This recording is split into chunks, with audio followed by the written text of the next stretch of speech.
কিছু গল্প যা হৃদয় ছুঁয়ে যায়, চোখ ভিজিয়ে দেয়, এমনই এক ব্যতিক্রমী মানবিক ভালোবাসার গল্প তৈরি হয়েছে নরসিংদীর শারীরিক প্রতিবন্ধী মাহফুজুর রহমান রানা ও দিনাজপুরের এক তরুণী মুনতাহা ইনাইয়ার জীবনে, যা ছুঁয়ে যায় মানুষের মানবিকতা, জাগ্রত করে মনুষ্যত্ববোধ। নরসিংদীর শিবপুরের ভিটি খৈনকুট গ্রামের বাসিন্দা শারীরিক প্রতিবন্ধী মাহফুজুর রহমান রানা। ছোটবেলা থেকে রানা হাঁটতে পারেন না এবং তার শারীরিক কাঠামো সাধারণ মানুষের থেকে ভিন্ন। দুই পায়ে দাঁড়ানো অসম্ভব, তাই দুই হাতে ভর দিয়েই চলাফেরা করতে হয় তাকে। রানা নিজের প্রতিবন্ধকতা জয় করে নিজ এলাকায় গরিবের মেহমানখানা নামে একটি সংগঠন পরিচালনা করেন, যার কাজ গরিব ও অসহায় মানুষদের পাশে দাঁড়ানো এবং ক্ষুধার্তদের খাবার দেয়া। মেহমানখানার ভিডিওগুলো রানা নিজের ফেসবুকে প্রচার করেন। আমার প্রথম ইচ্ছে ছিল, যেহেতু আমি একজন শারীরিক প্রতিবন্ধী, আমি একজন অসহায় মানুষের মতোই, তো সেই থেকে আমার ইচ্ছা আমিও যারা অসহায় গরিব মানুষ আছে তাদেরকে নিয়ে কাজ করব। তো সেই ইচ্ছা থেকেই আমি মেহমানখানা শুরু করি। প্রথম আমার নিজ উদ্যোগে আমি অল্প করে মানুষ সপ্তাহে একবেলা শুক্রবারে ভালো খাবার দিই। তো এগুলো যখন আমি ফেসবুকের মাঝে প্রচার করি, তখন দেশ বিদেশ থেকে যারা অর্থবান আছে, বিত্তবান আছে, তারা আমার এই কাজগুলো দেখে তারা আমার পাশে দাঁড়ায়। ফেসবুকে এই সংগঠনের ভিডিও চোখে পড়ে দিনাজপুরের তরুণী মুনতাহা ইনাইয়ার। শারীরিক প্রতিবন্ধী রানার এমন মানবিক কাজ মুগ্ধ করে ইনাইয়াকে। ফেসবুকে ওনার একটা ভিডিও দেখছিলাম, দেখার পরে তারপরে কমেন্ট বক্সে ওনার নাম্বার পাইছি, তখন ওনারা নক করছে যে কীভাবে আপনি কাজটা করেন। তারপরে ওনার ওই কাজে আমি অংশগ্রহণ করতে চাইছি, মানে কিছু অর্থ দিয়ে সহযোগিতা করতে চাইছি তখন।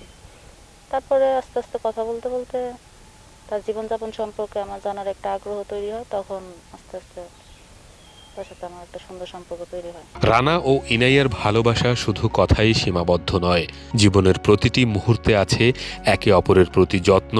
খাবার খাওয়ানো থেকে গোসল করানো সবকিছু নিজের হাতে করেন ইনাইয়া। ওনার সাথে যে 22 দিন কথা বলছি, এই কথার প্রতিটা লাইন আমি গভীরভাবে গবেষণা করছি। গবেষণা করে বুঝলাম যে ওনার বয়স এখন 30+। উনি এখনো বেকার। ওনার পরিবার, হয়তো আমি কারো ছোট করার জন্য বলতেছি না, ওনার কিন্তু এখন বেকার থাকার কথা না। ওনার চাইতেও যারা খারাপ অবস্থানে আছে তারাও কিন্তু কিছু না কিছু কর্ম করতেছে, উনি কিন্তু বেকার। তো আমি ভাবছি যে আমরা দুজন একসাথে হয়ে যদি কিছু করতে পারি, কোনো কর্ম করতে পারি, আমার তো একদিন না একদিন বিয়ে হইতোই কারো না কারোর সাথে, কোনো না কোনো ছেলের সাথে। ওর সাথে হয়ে যদি ওর জীবনটা একটু সুন্দর হয়, আমরা দুজন মিলে যদি ভালো কিছু করতে পারি। ও তো অবশ্যই মানবিক কাজে জড়িত, ভালো কাজ করে, কিন্তু আমি চাইছি যে ওর বেকার জীবন থেকে ওরে বের করে আনতে। আমরা দুজন ছোটোখাটো হোক, যে কোনো কিছু একটা হালাল কাজ কর্ম করে যাতে আমরা জীবনযাপন করতে পারি।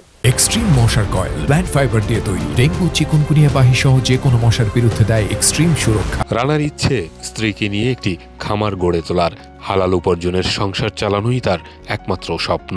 যেহেতু একজনের জিনিস একজনের ব্যবহার করলে সমস্যা হবে, এটা স্বাভাবিক। তো আমি যেহেতু আমি তো আর কর্ম করার মতো সেই নাই, তো আমি চাচ্ছি যে আমাকে যদি কোনো যারা বিত্তবান আছে, দেশ বিদেশে যারা প্রবাসী ভাই আছে, তারা যদি আমার পাশে দাঁড়ান, আমাকে যদি আপনারা পানির ব্যবস্থা করে দেন এবং বাথরুম গোসলখানার ব্যবস্থা করে দেন, তাহলে আমি অন্তত আমি আমার স্ত্রীকে নিয়ে একটু হলো ভালো থাকতে পারবো। দুইজনের এমন ভালোবাসা মুগ্ধ করেছে স্থানীয় মানুষকে। সমাজের জন্য যে কাজগুলো করতেছে, সে একটা ফাউন্ডেশন চালায়, আপনার গরিবের মেহমানখানা। তো এটা দীর্ঘদিন যাবত প্রতি শুক্রবারে ওই কাজটা করে। তো আমরা পরে যতটুকু জানতে পারছি যে ওর কাজটা দেখা মানে ওনার কাছে অনেক ভালো লাগছে মেয়েটার কাছে। এই জন্য মেয়েটা ওই দিনাজপুর থেকে তার ফ্যামিলি সব কিছু ছাইরা তার মানে কাজের গুণ দেখা এবং তার সেবামূলক কাজ দেখা সে তার প্রেমের টানে তার সাথে এক পর্যায়ে সম্পর্ক হয়, প্রেমের টানে তার কাছে চলে আসছে। এতিম মানুষের যে সাপ্তাহিক খানা পিনার ব্যবস্থা করে, এটার মাধ্যমেই মেয়েটা ওর সাথে সম্পর্ক।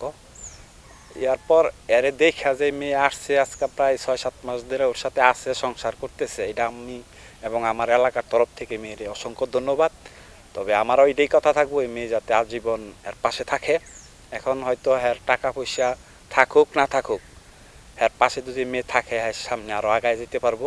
জেলার স্বেচ্ছাসেবকরা জানান, রানা যেভাবে নিজের প্রতিবন্ধকতাকে জয় করেছে এটা সকলের কাছে দৃষ্টান্ত।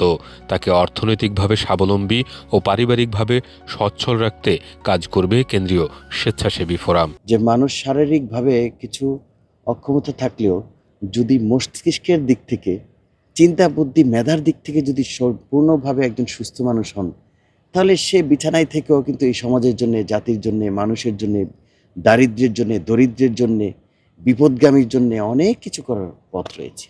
যে উনি কিন্তু পার্সোনালিভাবে খুব সচ্ছল নয়। উনি যেভাবে করে এই যে প্রত্যেক মাসে অথবা ওনার অবস্থানগতভাবে কয়েক সপ্তাহের মধ্যেও উনি যেভাবে এই দরিদ্রদের মধ্যে খাবার বিতরণ করে থাকেন, আসলে ওনাকে যদি বলা হয় যে আগামী 3 মাস 6 মাসের জন্য আপনার লাইফ লিডের নিশ্চয়তা কতটুকু, আমার মনে হয় উনি অতটুকু সচ্ছল নয়।